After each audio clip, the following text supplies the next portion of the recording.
네, 안녕하세요. 반갑습니다. 7월 19일 일일 브리핑 시작하겠습니다. 집값 안정 대책, 이게 맞나? 여러분들이 무슨 대책이 나올 거라고 예상하셨나요? 제가 그전에도 말씀드렸죠? 뻔하다. 공급할 거다. 또 공급 대책 내놓을 거다. 이 정부에서 할 수 있는 건 공급 대책밖에 없다. 뉴스에서도 의구심을 표합니다. 당장 서울 집값 오르는데 3년 뒤 입주하는 신도시가 대책인가? 또 공급 대책 내놨죠. 지난번 국토부 장관님께서도 뭐 대책이라고 내놓으면은 무조건 공급 대책, 공급 대책.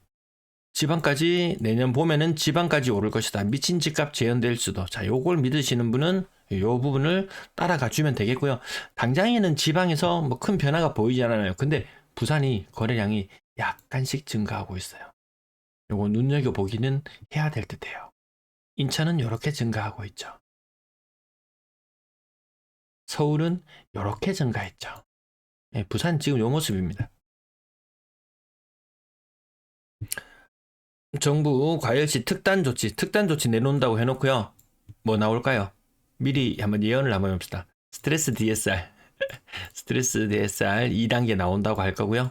DSR 예외 적용되는 것들 일부 축소한다고 할 것이고, 그 다음에 제가 생각했을 때 나중에는 어차피 올해 대출 목표치, 예, 기존 대출에서 주담대에서 2.5% 증가를 목표치로 잡았는데, 이거 지금 2.2% 지금 실현되었습니다. 그 말인즉슨 올해 대출액의 80% 이미 소진되었다. 정말 저는 그게 대출 총량제에 연관해서 이 총량 2.5% 증가하려고 예상 잡아놓았던 부분 엄격하게 시행하겠다.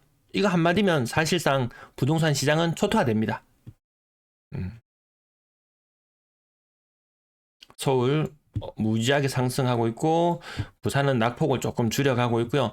사실상 새로운 이 정부에서 지금 현재 정부에서 완화한 부동산 규제책을 다시 이전으로 되돌리기만 해도 상당히 억제되는 이 특단 도체가 될 수 있을 겁니다.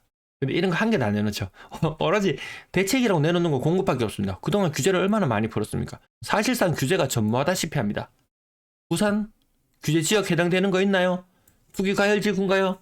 투기 지역인가요? 초중대사 지역인가요? 아무것도 아니잖아요.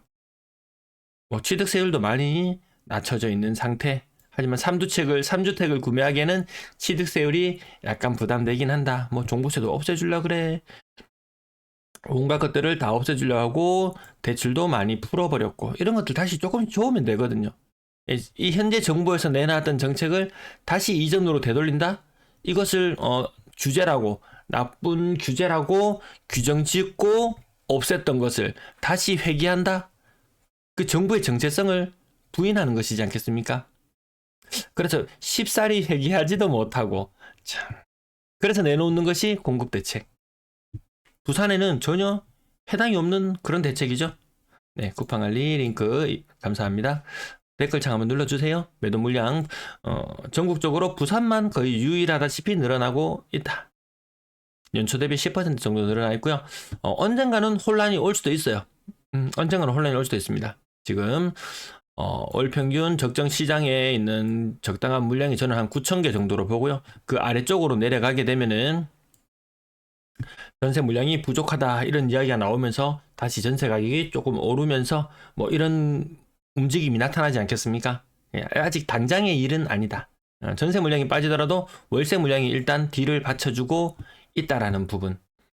그래서 전세 물량이 뭐 9,000개가 아닌 뭐 8,000개 수준으로 떨어지더라도 뭐 전세가 많이 없어? 그러면 월세로 가면 되지. 이런 대안들이 있습니다. 이 월세 물량마저도 같이 부족해지는 그런 상황이 온다면 또 가격이 치솟고 이런 현상이 있을 거예요. 근데 일단 결혼하는 수 자체도 많이 줄어들었고요. 불과 한 7, 8년 전에 1.6만 쌍이 결혼하던 것이 지금은 1.2만 쌍이 결혼하고요. 젊은이들이 많이 떠나버렸으니까 결혼하는 연령도 이 쌍 결혼하는 그 커플 수도 많이 줄어들어 있는 상태. 그래서 뭐 매매 물량이 줄어든다든지 이 1년에 1.2만 쌍이 결혼한다고 해서 이 사람들이 모두 다 전월세 시장으로 들어가는 건 아니잖아요. 지금은 이 중에서 상당수가 한 절반 이상은 아마 매매 시장으로 들어가지 않을까. 매매 시장으로 들어가고 나머지 정도가 이 전월세 시장의 물량을 소진시키는데요. 이 소진시켜 나가는 이 과정들도 지켜보면서 시장에 어떤 변화를 불러올지 살펴보면 되겠죠. 거래량 75건, 오늘은 조금 비교적 적은 거래량이 신고되었습니다. 그래도 어쨌든 이 상태로 간다면 2300건대의 거래량이 나타날 걸로 예상이 되고요. 다음 달 거래량은 마찬가지로 2300건대.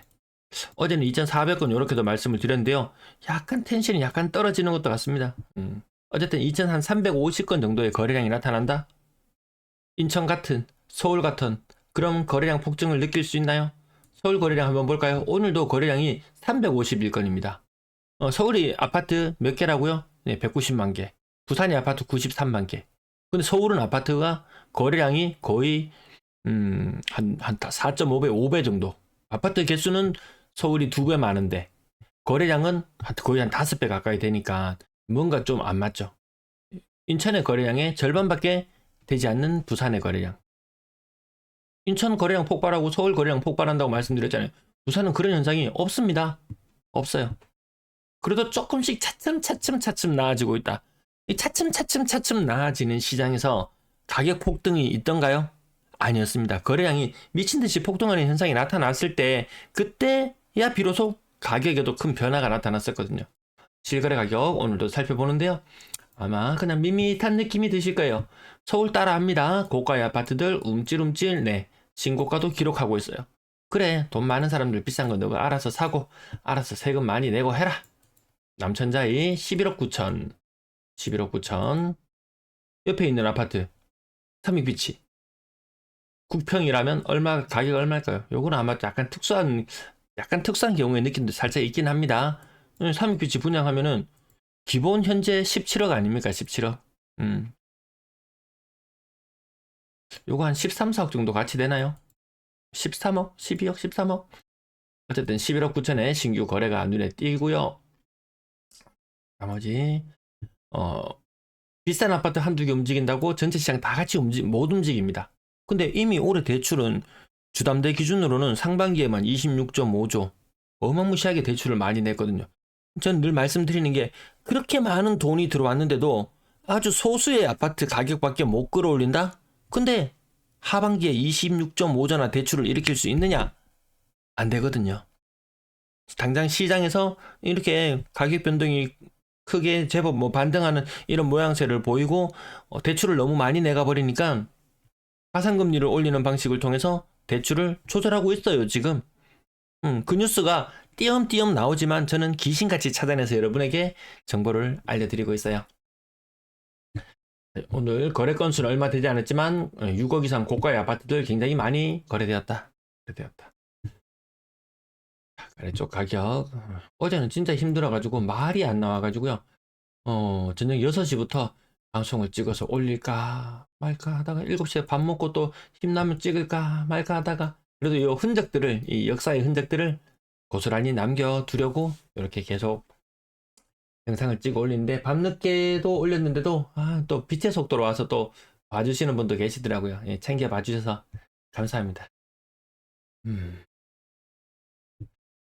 대구 지역이요. 요 마찬가지로 고점 대비 뭐 35% 이상 하락하는 게 점점 제가 더 자주 나타난다고 말씀드렸죠. 예, 부산도 그 뒤를 따라간다고도 말씀드렸고요. 그래서 뭐 신규 거래 이렇게 표시되어 있어서 보면 2년 차.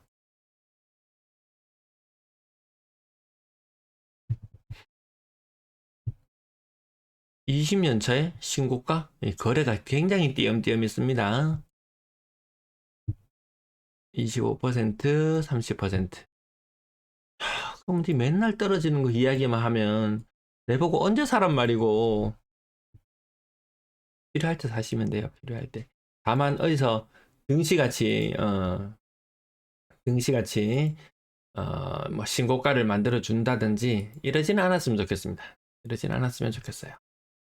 굳이 안 그래도 괜찮다. 지금 시장에서 충분히 3, 4억대, 3, 4억대 부산 중산층보다는 조금 더 낮게 한 중위소득에서 평균소득 그 사이를 오고 가는 사람이라면 그 말인즉슨 그 자산 수준이 2.4억에서 한 4억 그 중간쯤이니까요. 한 3억 중반대 정도의 자산을 가진 사람이 한 3, 4억짜리 집을 할 때 가장 합리적으로 살 수 있는 방안, 네, 그 방안에 대해서 늘 고민하고 있네요. 실거래 가격 이 정도까지 짚어보고요. 또 길어지네요. 그치? 전담거래대금 비싼 것들 좀 거래되면서 4억 2천. 요게 서울이 쭉 이런 모습으로 올라갔거든요. 부산도 쭉 올라가려고 하다가 뭔가 꺾였다가 다시 서울 따라 하려고 하는데 조금 힘에 붙이는 모습. 거래량 3천 건이 빙하기. 누군가는 여름이 오면 폭등이 올 것이다 이렇게 이야기했는데요. 또 막상 폭등이 거래량 폭등이 안 나타나니까 또 여름은 비수기다 또 이렇게 둘러대기도 하고 저도 뭐 이 말 저 말 저도 하다 보면 말이 늘 하루에 10분에서 20분 정도 이렇게 말을 하다 보니까 간혹 실언이 나올지는 모르겠어요. 저의 기준은 명확하잖아요. 장기적인 L자형 패턴. 근데 경제 상황이 무진장 좋아진다. 그러면 다시 이 순환 구조를 타고 올라갑니다. GDP 성장률 과거처럼 예, 뭐 4%, 5%의 영광을 되찾고. 근데 이게 어려워 보이죠. 트럼프 등장하면서 반도체 갑자기 지수가 무너진다든지 여러 가지 관세 부분들 뭐 중국을 억제하면 한국이 대박 날 거다. 사실상 중국이 작살나면요. 제일 큰 영향을 받는 것 또한 한국이거든요. 아무튼 굉장히 복잡한 이런 상황 속에서 이런 영광을 재현할 수 있을 것인가? 뭐 생산 가능 인구 뭐 그런 부분에 대해서도 많이 요즘 이야기되곤 있어요. 워낙 인구 줄어드는 게 피부에 와닿다 보니까요. 어쨌든 이런 과거의 이 무시무시한 성장률이 GDP 성장률을 나타낸다면 벌집순환 모형 또다시 또 상승의 주기를 한 번 더 그려낼지도 모르죠. 한 파스 더 해먹을 기회가 있을 것 같다 라고 생각하는 분들의 의견은 아마 여기에서 기인하지 않나 싶습니다. 자, 고가 아파트 많이 됐습니다. 6월 달에 특히나 많이 됐습니다. 서울 따라가려고 흉내 내려고 조금 하고 있어요. 울산은 그래도 제법 하락률이나 이런 것들이 서울 비슷하게 흉내 내거든요. 근데 부산은 흉내 못 내요. 분양권 시장도 조금 거래가 뭐 200건대, 월 200건대 살짝 넘어가는 모습이고요. 전세 거래 작년과 비교해서는 많이 부족하다. 전세 거래 빵빵 터져줘야 되는데 그만이 전세 사기, 빌라 전세 사기 막 이런 것들 얼마나 많이 부각시킵니까? 거기에 대해서 희생된 사람들도 언론에서 얼마나 많이 부각시킵니까? 전세 무서운 거대 그거 빌라 전세 살면 안 되는데 아파트를 그만이 몰아넣었는데도 전세 거래가 안 나오죠. 이게 만약에 빨간색 선이 아니고 빨간색 선이 이 위쪽으로 놀았다라면 실제로 사람들이 아파트 전세 시장으로 왕창 몰려가서 이렇게 엄청난 전세 거래량을 나타냈더라면 아마 전세 물량이 거진다 소진되고 전세 가격이 많이 치솟아 오르면서 매매 가격을 많이 밀어 올렸을지도 모르겠어요. 그 전세 거래가 그만큼 일어나지 않습니다. 서울도 사실은 전세 매물이 그렇게 많이 소진되진 않았어요.